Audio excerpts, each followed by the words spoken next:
Hello, good afternoon and welcome to Get Comfy. My name's Ramel Yearwood. Today we are in sunny Basildon, Essex. Wickford. Beautiful. We're here in the offices of Redline, but we're here to talk to Martin and Babs about Amina technologies, which are invisible speakers, which I'm quite sure this is going to be an interesting one. So first we'd like to introduce Babs Moore. Good afternoon. Can you tell us a little bit about Amina and who you are and what you do and your position and whatnot? Okay, I am the sales director of Amina Technologies. We're based in Huntingdon in Cambridgeshire, and we design and manufacture invisible loudspeakers.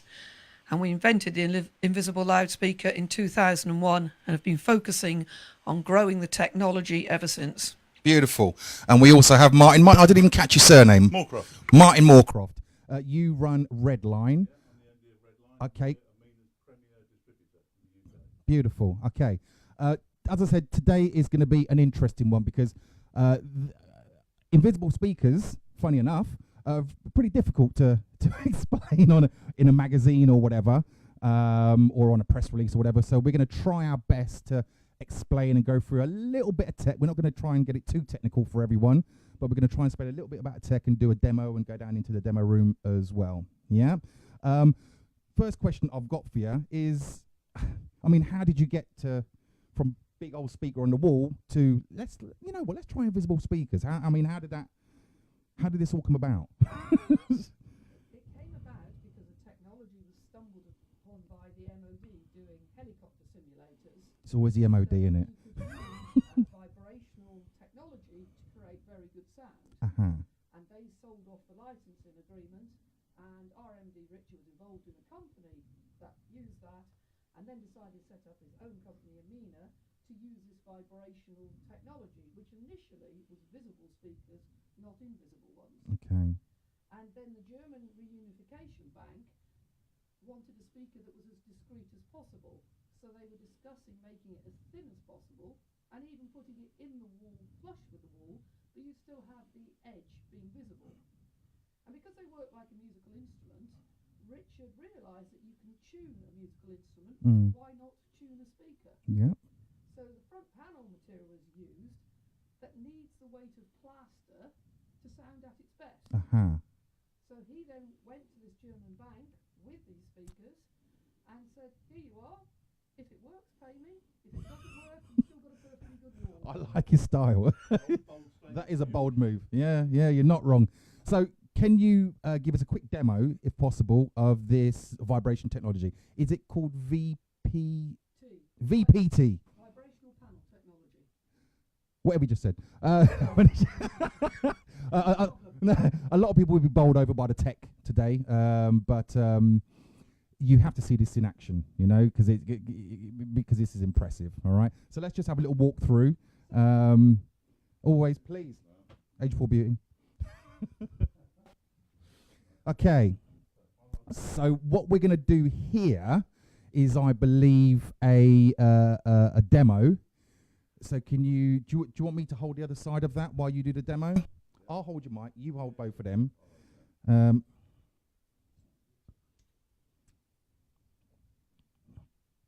It's muted. Okay, it's all right. Yeah, so I'll hold it. So explain what you're demonstrating here to us.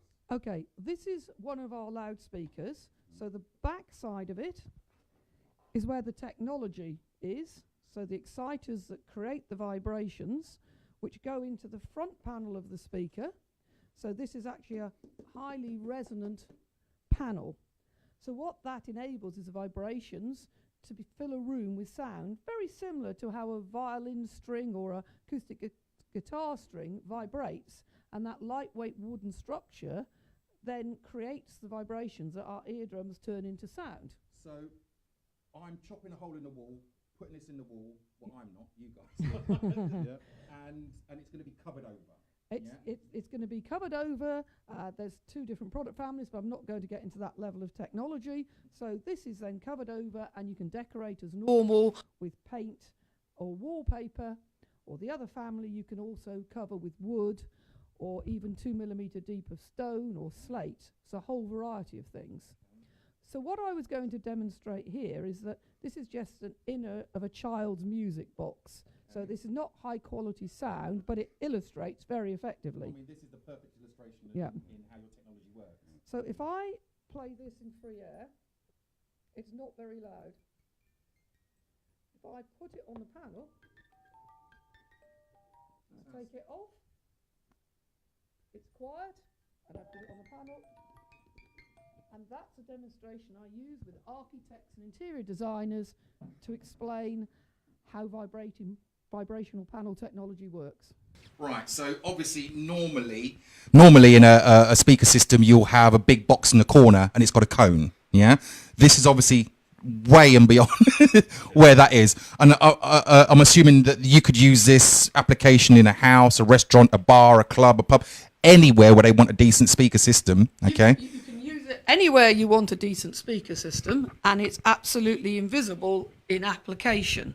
So even in the room we're in, there is best part of 20 speakers. Really? Yes. Okay, I didn't know that. I know you told me that there were speakers in it, but you didn't tell me there was 20 speakers in here. Yes, it's basically an audio comparator in here, so you're able to listen to the differences between the models and the prices. So you can make an informed buying decision. So where are the speakers in here? Can you just point out where a couple of them are? There's basically 4 in each of these pods. Right, okay. Yeah. That's quite impressive. They are invisible. You wouldn't have noticed them. Well, I mean, I'm assuming that you guys obviously have difficulty getting the concept across to people unless you're sitting down with them and they're here. Then it's easy, Yeah, you know? a lot of people don't even believe it will work. They think it's going to sound terrible, and then they listen to it and they go, wow, that's amazing. Well, I mean, you can see how this is going to work in nearly all applications, whether it's residential, commercial, you know? But yeah, people have to see it to believe it and hear it to believe it, you know? Well, I mean, that visualization and audio, is the word audioalization? is brilliant, you know, how to demonstrate how this actually works, you know? I mean, is this something that you guys developed yourself with the other gentleman? It's a technology that was known before Amina came into being, but in terms of the actual design of the speaker and how we've evolved to achieve the sound quality we now get, yes, that's the work that our engineering team have done. That's outstanding. Not just a pretty face ego.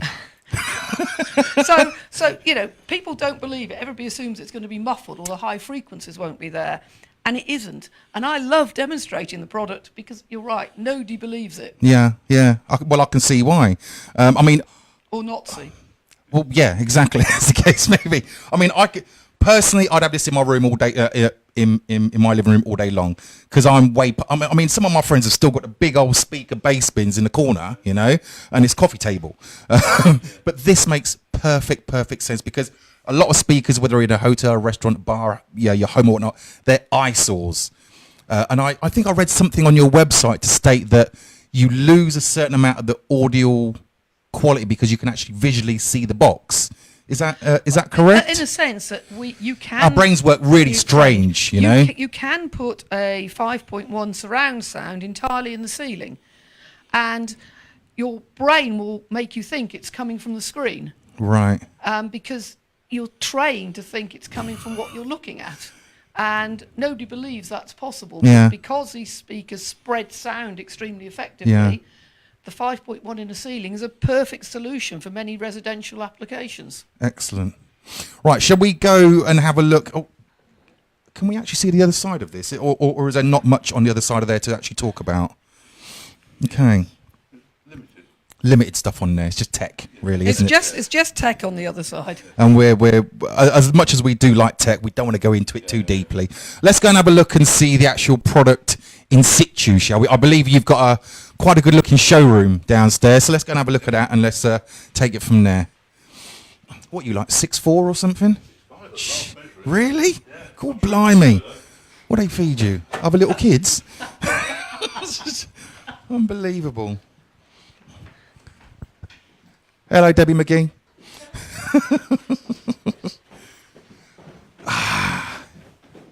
Jimi Hendrix. What a hairstyle he's got. So, how long have you guys been in this location here, Redline? We've been here since 2008 now. Okay.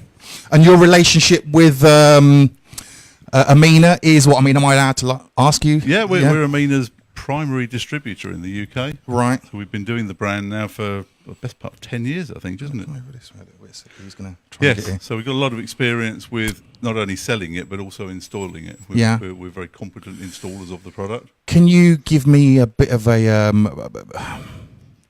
what are the difficulties that you find? I mean, are there difficulties, or is it that simple to? It's not as simple as installing a regular in-ceiling speaker. With Right. that, you just drill a hole, pop it in, and you're done. Yeah. The invisible speaker, there are many different ways it can go wrong. Yeah. It's not impossible. Water pipes. Yeah, well, yeah. I mean, there's all kinds of things. You can put too much plaster on them. You can not connect the wires up and plaster over them, and then they produce no sound. Yeah. I've seen everything that you could possibly imagine go wrong over the 10 years. Yeah. But But that's why you've got it to perfection now, virtually. You very rarely make If you mistakes. follow the basic set of rules for installation, it is easy. Okay, so take us. This is obviously what we consider a media room. Yes, yeah. And this is what roughly the size of a decent sized double garage. It's a 6x4 metre room. Right. It's obviously decked out in chrome. Yeah. As a homage to Essex. Indeed. Um, What, am I not shocked? What's the line you used earlier? If it's not chrome. it's not home or something. What was it? No, yeah, it was a classic line you dropped earlier. If it's not chrome, it's not home. It's not home, is it? Yeah. I forgot that. It was so good. I've got to pen that one down next time. So, talk to us about this room. Take us on a little tour or whatever. First of all, where are the speakers in here? So we've got 3 speakers across the front under the television. That's your left, centre, right. Okay. A side surround, 1 in each side here. Right. 2 rear surrounds. And then the height channels or the Atmos channels for the Dolby Atmos system, 4 in the ceiling. Okay. All in the correct location. And we have subwoofers down here. So the subwoofers are behind this panel here. Oh, shit. Sorry. Outstanding work. Yes, I know. It's your mum, answer it. So we've got the subwoofers down here. Yes. And then what are they? Yeah, we've got the speakers across here. So there's one over there, one about here, one about here, and then just the... So you say? On its own. Yeah, no, you can actually hear them. They make a different noise to the plaster. No, 100%. Yeah, I'll give you that one. Yes. And so these are wallpapered over Right. in this particular instance, and the ones in the ceiling are plastered over. Okay, beautiful. So it just creates a no-nonsense approach to your TV. There's nothing else on that wall. You just sit here, look at the television, that's it. And that's as TVs go, that's all the way up there. Yeah, it's a What's that, 75? 75, yes. Can you give us, is there any chance of getting a quick sound demo, possibly? Yes, certainly can. What every home would be installed with one of these, would it? Yes. Okay. That's a Savant control system, and we're using an iPad to control it, but I'm going to use the Savant controller anyway for now. Right.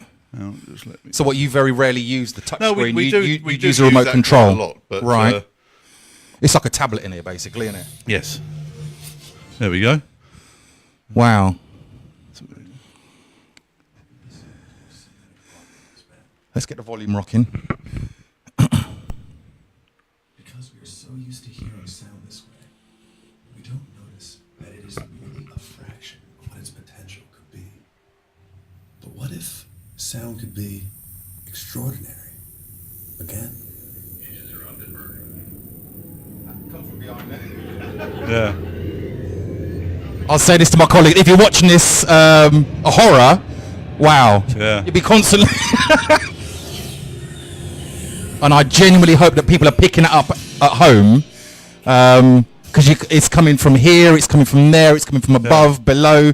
I mean, as media rooms go, I'll have 2, please. It's truly immersive audio. It is truly immersive. I mean, I'm not 100% sure whether people are picking this up on the actual recording, but I genuinely feel like if I'm in a cinema, it feels better than a cinema because there's not as much space in the cinema for the sound to go all over the shop. But I can feel it. Yes, that's the idea. Which is outstanding, but it doesn't, because the speakers are all over the shop. It doesn't take anything away from the aesthetic of the room. No. Because if you had a 5.1 in here, there'd be leads and wires, and there'd be big boxes and all sorts all over the shop. Even if it was well done, it would still be very obvious. Yeah. Whereas now you could walk in here and you would have no idea there was a sound system until you turned it on. So aesthetically, it's brilliant. Yeah. Technology-wise, it's outstanding. Yeah. I'm struggling to see the downside. Is price a point that people kind of I'll jump at? I'll let Babs answer that one. Thank you for that, So Martin. what's say like a room like this? What's a room like this going to set me back, or my good lady? I think the retail in this room's about £22,000 plus VAT. That's. I mean, And that's not installed. That's the products. I'm expecting you to say a lot more than that, to be honest with you. You know. Now, the speaker price, it's not the same as your super cheap speakers, but it's very comparable with a lot of high quality, medium to high quality standard speakers. The price isn't prohibitive for the vast majority of people who have upmarket homes that they want to develop. Yeah, I mean, I can assume that if you're going to have an interior designer or someone come around to do your house, you've probably got enough money to kind of get it done properly, you know? Absolutely, and we see people that may have 2 or 3 rooms with different levels of surround sound. But you're right, who wants to see 11 or 13 speakers in a room so that they can enjoy Dolby Atmos? Yeah, okay. However hard you try, it's still going to create ceiling acne. Yeah. Ceiling? Acne. What I was going to say, do you know what I mean? What is it? Was that come from abroad? On the Saudi sands? Ceiling acne? Come on, girl. What's ceiling acne? Well, lots of spots on your ceiling. Never heard of that one before in my life, but I'm taking that for gospel. You've been in the trade for a lot longer than me. Oh, certainly I'm not the only person who uses that expression. Really? Never heard. I say this is an education as much as it is exciting for me, you know, because I always find myself looking ignorant when I do these. But I guess I am, you know. And you're speaking to the uninitiated And at the end of the day, so I'm learning, you know. And one of our challenges is that most people are uninitiated about invisible sound. Yeah. Because you don't look at this ceiling and go, wow, I really want one of those. One of what? Yeah, exactly. I could tell how it would be difficult to kind of get it across, you know. But I mean,